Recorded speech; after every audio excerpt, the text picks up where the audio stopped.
deputado federal Nicolas Ferreira tomou perfeita iniciativa, e ontem deu início a uma caminhada de Minas Gerais até Brasília. A mobilização foi anunciada como forma de protesto contra decisões do judiciário relacionadas à condenação e prisão do ex-presidente Jair Bolsonaro e de outros envolvidos nos atos do 8 de janeiro. A caminhada foi batizada de, abre aspas, Caminhada pela Justiça e Liberdade, fecha aspas. O trajeto segue pela BR-040 e tem cerca de 240 quilômetros com previsão para ser concluído em 7 dias. A expectativa da equipe do parlamentar é que a chegada a Brasília ocorra no próximo domingo.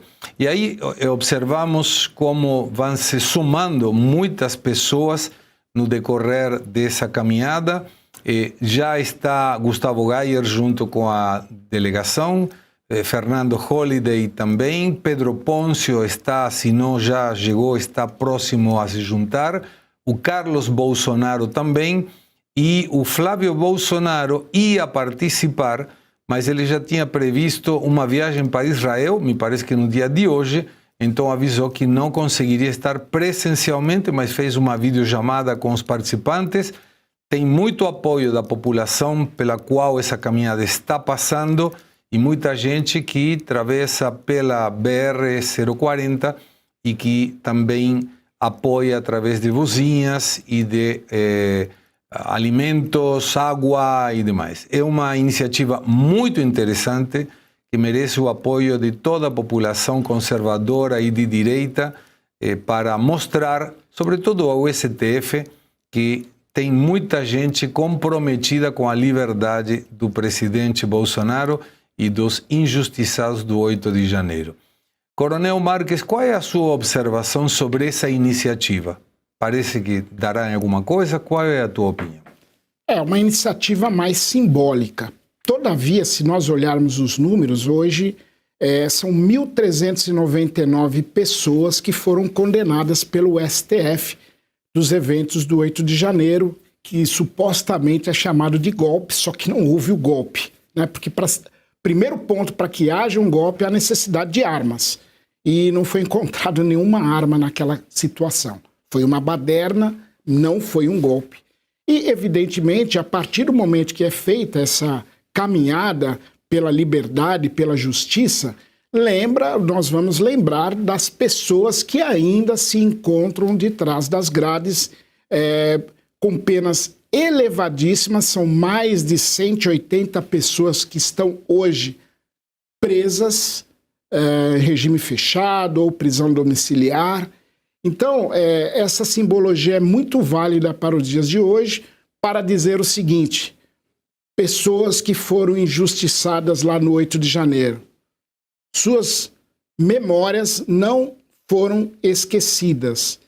Ótima iniciativa do deputado federal Nicolas, está também lá o deputado Gayer, ou seja, uma sequência de pessoas que estão junto fazendo essa resistência passiva em nome da verdadeira democracia. Agora vamos ver se a imprensa tradicional e a Secretaria de Comércio, de Comunicação, comércio mais ou menos, porque tem algumas empresas de imprensa que trabalham mais de comércio que de comunicação, divulgam esse tipo de atividades, porque primeiro concentra muita gente, vai ter muito apoio. Imagino que a chegada a Brasília vai ser forte, e nós estamos falando de 240 quilômetros, é muito.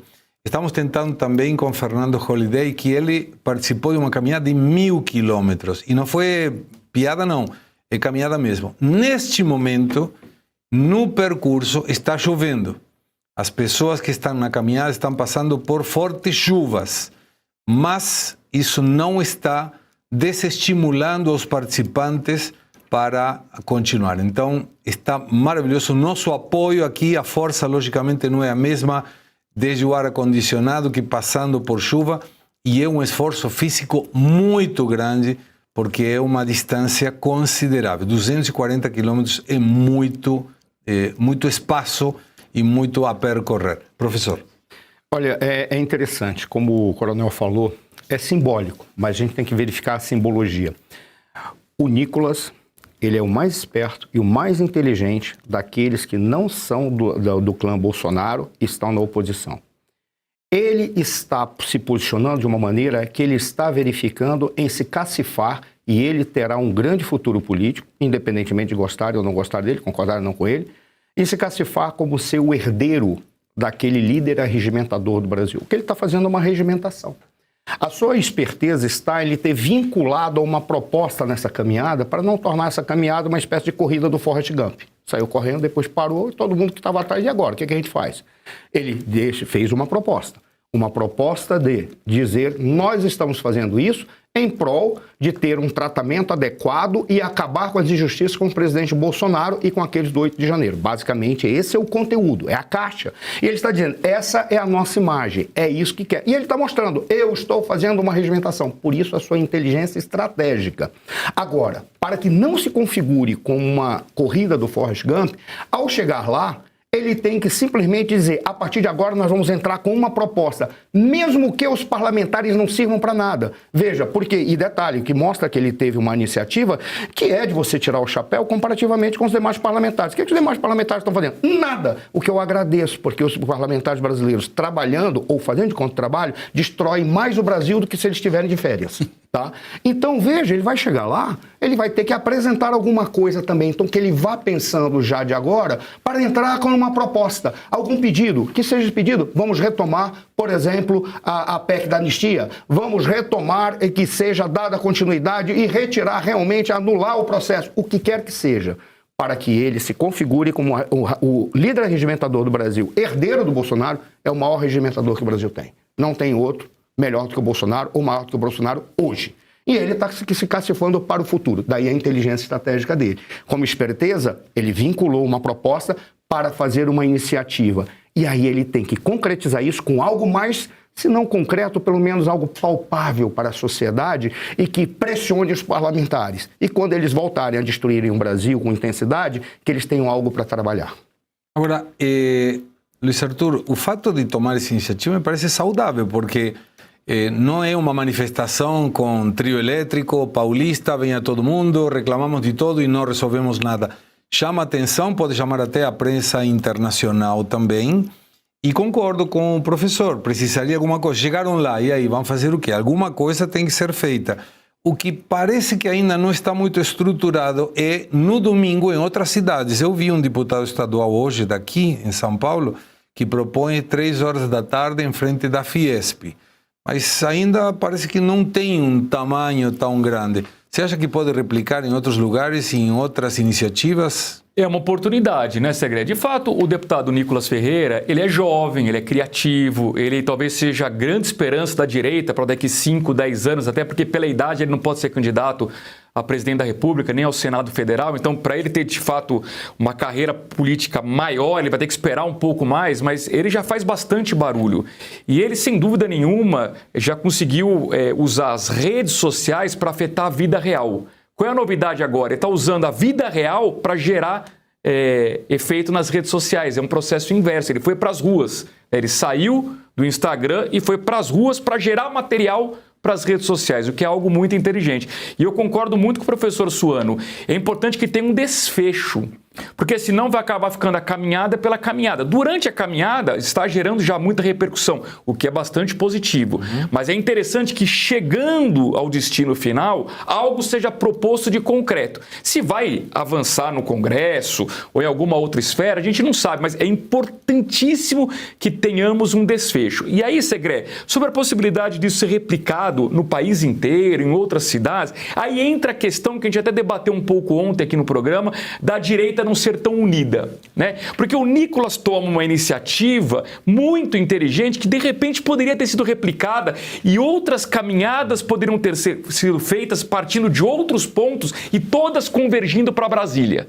Mas como a direita não se conversa, a direita não combina nada, cada um faz o que acha que é legal para si, faltou essa articulação. De novo, isso não tira em nada o mérito do Nicolas, mas poderia ter sido uma ideia ainda melhor se outros integrantes da direita tivessem participado e saindo de pontos diferentes do Brasil, todo mundo convergindo para Brasília. André. Olha, Eu acho todas boas ideias, né? Ter uma finalização, um desfecho, todos saindo por um núcleo e tal. E me chama a atenção, né, que Brasília seja esse lugar em que para o qual é necessário uma via crucis. A gente precisava realmente acabar com Brasília.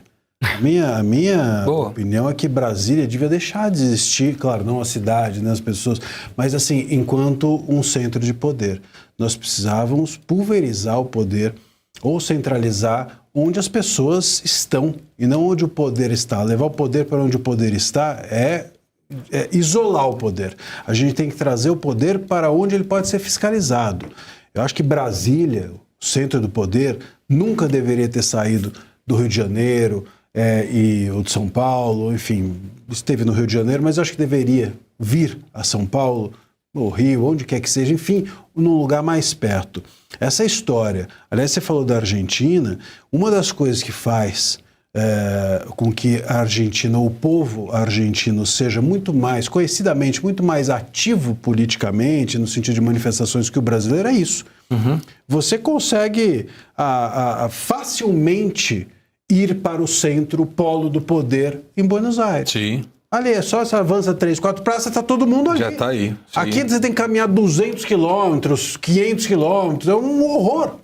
Então, assim, esse é um ponto. Outro ponto é que eu tenho... É claro que é simbólico isso, mas eu queria também deixar aqui uma visão alternativa. Por favor. De que, não necessariamente, o símbolo eu acho que está na caminhada. A caminhada o percurso aqui já é o símbolo, não necessariamente ter um desfecho ou não sei se para o caso é relevante. E vou até fazer uma referência literária aqui da própria Odisseia. Opa! Né? Homero, com a sua Odisseia, qual era o grande feito, ou grande ansiedade ou expectativa do Odisseu? Voltar para sua casa, voltar para sua esposa e filho. Né? E aí ele demora 10 anos nessa jornada e quando volta ele descobre que o percurso e a jornada que eram a grande coisa da vida, que o percurso que ele fez que foi a grandiosidade do feito e não chegar a algum lugar. Então a chegada a Brasília não necessariamente o feito é a reunião de pessoas no percurso, o feito é a adesão de pessoas no percurso, o feito como você mencionou, a imprensa divulgar essa caminhada. E aí a gente começa também a descobrir quem é quem na imprensa, né? Vamos nos debruçar sobre quem está divulgando ou não isso. A velha mídia tá nem aí, se bobear tá tirando sarro desse tipo de coisa. Né? Mas olha lá, meia dúzia de gatos pingados, ouvi dizer aí numa dessas emissoras da velha mídia. Gatos pingados não. É o seguinte, nenhuma manifestação começa com 100 mil pessoas ou 1 milhão. Você não pega 1 milhão e põe lá. Claro. Sempre um vai ser o primeiro, sempre 2, 3, e é assim que vai se formando qualquer massa. Um estádio de futebol não chega todo mundo junto. Alguém sempre chega em primeiro, 2, assim vai indo. Então, é necessário que a gente respeite essa caminhada e que a gente entenda o símbolo dessa caminhada e perceba que esse percurso e essa adesão e essa divulgação me parecem ser os grandes símbolos e aquilo que vai ficar.